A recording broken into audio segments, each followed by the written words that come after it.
Alright, bon alors salut à tous et bienvenue sur cette nouvelle vidéo. Ici c'est Ludovic Doré et l'idée de cette chaîne c'est d'aider les hommes à s'améliorer physiquement, mentalement et à comprendre la nature féminine. 5 erreurs qui peuvent te disqualifier lors d'une première impression. Alors les gars, vous savez tous maintenant, vous êtes au courant avec les vidéos que j'ai faites, les femmes ont de l'abondance, etc. Donc pour toi, il est intéressant de faire une bonne impression puisqu'on a rarement une deuxième chance justement de faire une bonne impression. Donc avec les femmes, au premier abord surtout, tu n'as pas droit à l'erreur. Alors on va voir les 4 erreurs à ne pas faire pour ne pas te disqualifier lors d'une première impression. Première erreur, la regarder constamment en attendant qu'elle t'envoie des signaux. Donc la regarder pendant des plombes en attendant qu'elle t'envoie un signal pour aller lui parler. La fameuse phrase n'aborde seulement que les femmes qui t'envoient des signaux d'intérêt, n'aborde seulement que les femmes qui te montre, qui t'envoie des signes d'intérêt, tu travailles tellement sur ta valeur, etc., que c'est aux femmes de venir t'aborder. Connerie. Si tu procèdes comme ça, tu vas attendre longtemps. Les gars, les femmes sont passives de nature. Elles ont leur ego et tout ce qu'on sait. Elles vont rarement vous aborder comme ça au premier abord, même si tu lui plais. Toi, en tant qu'homme, ton rôle d'homme, prendre tes couilles. En tant qu'homme, tu as un trait conquérant, tu passes à l'action. En tant qu'homme, c'est toi qui passes à l'action. C'est toi qui part en chasse, entre guillemets. C'est pas à la femme d'aller te chasser. Même si on vous dit, le but, c'est de travailler sur soi pour que les femmes te pourchassent. Oui, quand tu es un homme de haute valeur, quand effectivement ta valeur au top, c'est un peu arrivé que les femmes te courent après ou quoi que ce soit. On travaille pour être au-dessus de la moyenne. En attendant, quand tu vois une femme qui te plaît, tu vas l'aborder, tu n'attends pas qu'elle le fasse, comme je dis souvent. Toi, en tant qu'homme, tu as ton trait masculin, tu vas chercher ce qui te plaît. Le fait de montrer des signaux pour que les autres personnes viennent t'aborder, le fait de se montrer plaisant, de chercher à plaire pour que les autres personnes viennent faire le premier pas à ta place, c'est un trait féminin. Toi, en tant qu'homme, tu passes à l'action. Ça, le fait de passer à l'action, d'affronter le rejet, de prendre des risques, c'est un trait masculin. Donc, quand tu la regardes constamment, en attendant, elle a vu que tu la regardais, en attendant qu'elle t'envoie des signaux ou en espérant qu'elle le fasse à ta place, ça donne l'impression que tu n'as pas de couilles et que tu n'as jamais vu de femme de ta vie. Quand tu regardes une femme constamment, comme si tu n'avais jamais vu de femme de ta vie, comme si c'était ta dulcinée, la plus belle femme de ta vie, en espérant qu'elle t'envoie des signaux ou quoi que ce soit, la femme, elle se dit, mais pourquoi il ne vient pas me parler, il a pas de couilles ou quoi? Boum, ça fait chuter son intérêt. Donc, tu passes à l'action. Comme je dis souvent, il vaut mieux y aller sans trop réfléchir et faire une approche moyenne que tu peux recalibrer ou rectifier plus tard que d'attendre 10 plombes et attendre le moment parfait. Ce sera jamais le moment parfait. Quand je fais cette vidéo n'est pas parfaite. Quand j'aborde une femme dans la vie de tous les jours, c'est jamais le moment parfait, les gars. En tant qu'homme, tu passes à l'action, tu ne restes pas passif. Tu n'as pas ce trait passif qui est un trait féminin. Tu as un trait d'homme conquérant, qui affronte le rejet, qui prend des risques et tu passes à l'action. Et tu tergiverses pas pendant des plombes pour aller dire bonjour à une femme qui te plaît. Ensuite, deuxième erreur à ne pas faire, parler trop vite. Ça montre que tu es nerveux. Qui dit nerveux en sa présence dit que tu n'as pas l'habitude d'avoir des femmes dans ta vie, tu n'as pas l'habitude de dealer avec la nature féminine. Quand tu parles trop vite, ça montre que tu es stressé, tu cherches à combler des blancs, tu cherches à masquer des insécurités. Parlez calmement. Moi les gars, quand je parle avec une femme, en fait, c'est la force tranquille. Je parle calmement. Je ne parle pas comme je suis en train de faire en vidéo, quoique là, bon, j'essaie de te parler correctement. Voilà, tu parles normalement, tu n'essaies pas d'être une pipelette, tu n'essaies pas de la faire rire, tu parles normalement. Tu n'essaies pas de chercher à l'impressionner ou quoi que ce soit. Donc tu parles lentement, calme, relax. Troisième erreur rédhibitoire qui vous disqualifie instantanément, elle est importante celle-là. L'hygiène, mauvaise haleine, mauvaise odeur corporelle. Ça, pour les femmes, c'est rédhibitoire. Par exemple, hygiène douteuse. Par exemple, tu vois, tu vas en rendez-vous avec une femme, tu as du noir sous les ongles. Les femmes, elles regardent ça. Elles sont très attentives à ça. Tu as du noir sous les ongles. Tu te laves pas bien les dents, tu as des aliments entre les dents. Bon, ça, je pense pas avoir besoin de le préciser. Voilà. Prendre soin de son hygiène, sentir bon, être impeccable, irréprochable. Quand tu vas en rendez-vous avec une femme, tu prends des chewing-gums. C'est important d'avoir une bonne haleine, les mecs. Et je dis ça a l'air logique que je dis ça, mais apparemment, ça ne l'est pas pour certains. Il m'arrive de parler avec des personnes, même avec un pote, des potes qui se reconnaîtront, qui ont des problèmes d'haleine. Alors, je ne sais pas, consulte un médecin, quoi que ce soit, parce que ça peut être dû au niveau de la digestion ou quoi que ce soit. J'ai un pote, il a une haleine très forte et je lui fais souvent la remarque. Et le mec, il va parler...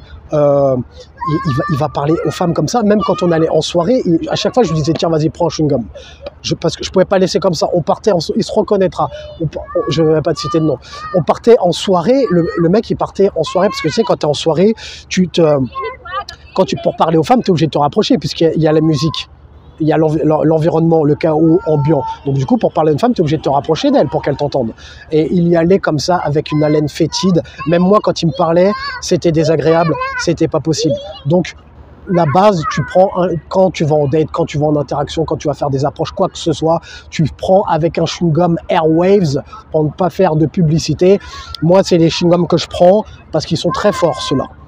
Et il te donne une bonne haleine. L'haleine, les gars, pour les femmes, c'est rédhibitoire. Même toi, si tu as affaire à une femme, tu es en rendez-vous avec une femme qui a une mauvaise haleine, ça ne va pas te donner envie d'aller plus loin, de l'embrasser ou quoi que ce soit. Eh bien, pour les femmes, c'est pareil. Respectez-les, respectez votre dulcinée, mettez du parfum quand vous êtes en interaction avec elle, quand tu marches dans la rue, quand tu es en rendez-vous avec elle, peu importe, même quand tu vas au sport, peu importe, tu prends ta douche, tu mets du déodorant, tu mets de l'eau de cologne, tu mets du parfum, tu prends des chewing-gums, tu surveilles ta manucure.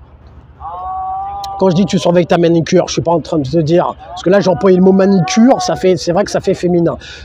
La base, tu enlèves le noir que tu as sous les ongles. On évite d'avoir les ongles trop rongé, parce que ça c'est un signe que tu es quelqu'un de stressé, nerveux, d'angoissé, d'anxieux. On évite, si possible, je sais que c'est pas facile pour certains, on fait attention à ses ongles. Les ongles, quand tu as des doigts rongés, ça ne donne pas une bonne impression sur toi. Ça, les gars, les femmes, par rapport à ça, elles vous disqualifient direct. Quand tu vas en rendez-vous avec une femme, si tu n'as pas fait ce que je te dis, tu as une haleine douteuse et qu'elle ne te rappelle pas, ça peut être forte, elle ne va pas vous le dire. C'est délicat de dire ça à une personne, elle ne va pas vous le dire, mais elle ne va pas avoir envie de donner suite ou quoi que ce soit. C'est très compliqué de dire ça à une personne. Moi, je me permettais de dire ça à mon pote parce qu'on était proches. Voilà, après, dire à une personne que tu as une mauvaise haleine, c'est délicat à dire. Après, si la personne, elle est proche de toi, eh bien, tu lui dis si ça peut l'aider à avancer.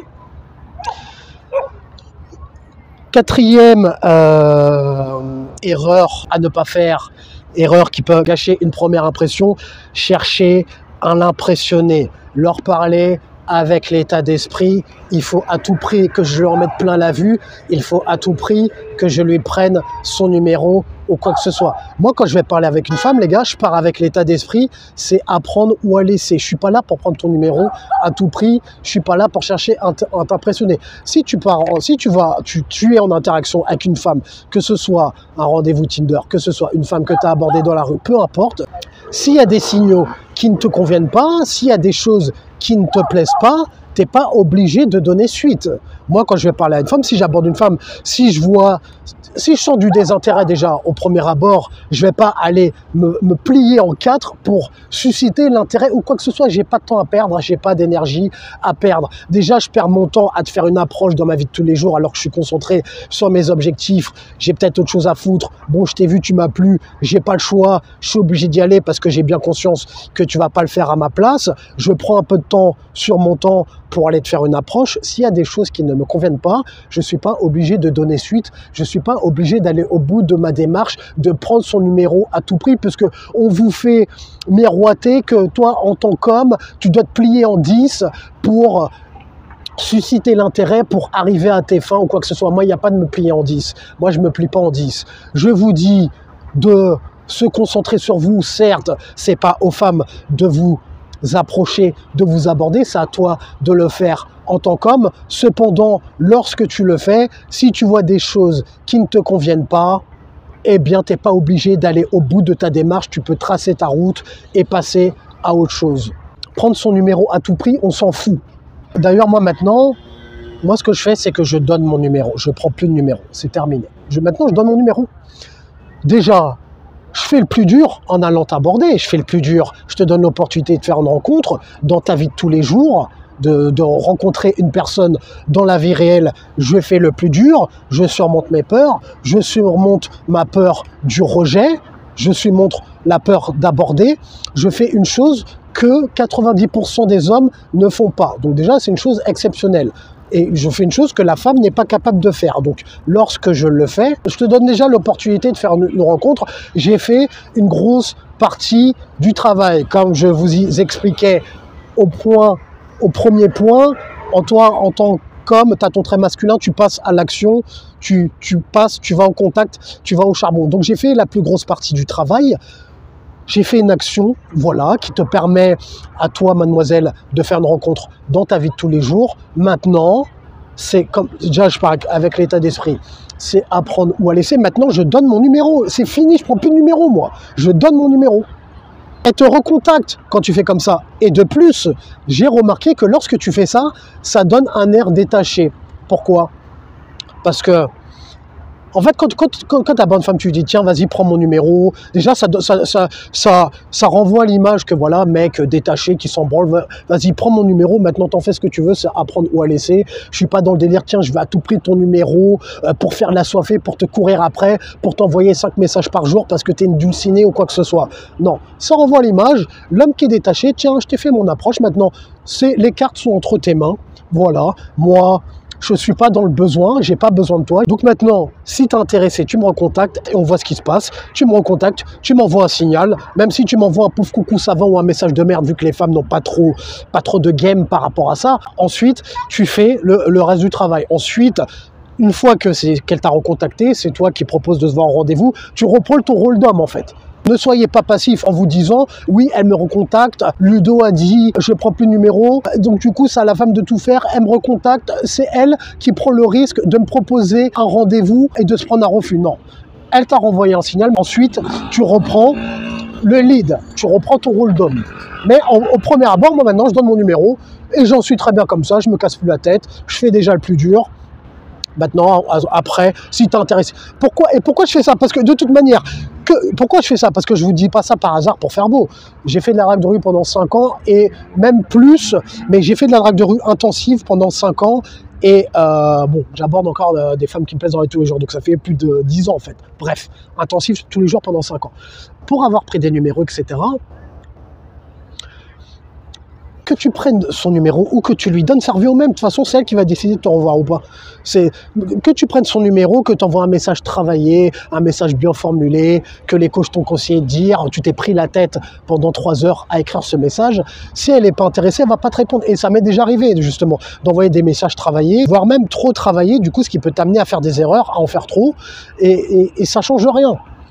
Elle peut te répondre, elle peut ne pas te répondre, elle peut ne pas te répondre directement, ou elle peut te répondre et ensuite quand tu proposes un rendez-vous, elle te sort des excuses ou quoi que ce soit, elle n'est pas OK pour te voir, donc ça change rien. Donc voilà, maintenant je me casse plus la tête, je donne mon numéro. Voilà les 4 erreurs à ne pas faire pour ne pas gâcher une première impression. Abonne-toi à la newsletter pour recevoir plus de conseils privés gratuits sur ta boîte mail, va voir en description s'il y a des formations qui t'intéressent, que ce soit pour prendre du muscle, perdre du poids, comment rester musclé et sec toute l'année, comment aborder une femme justement pour pouvoir avoir l'opportunité d'appliquer ce que je viens de t'expliquer, le fait de donner son numéro et de tester pour voir si ça fonctionne pour toi ou pas, comment réussir tes premiers rendez-vous, les dates, comme disent les Américains. Mets un j'aime si tu as aimé le sujet de cette vidéo, abonne-toi si tu aimes le contenu de cette chaîne. Et comme disait Denzel Washington dans Training Day, est-ce que tu préfères être un loup ou une brebis? Prends une décision.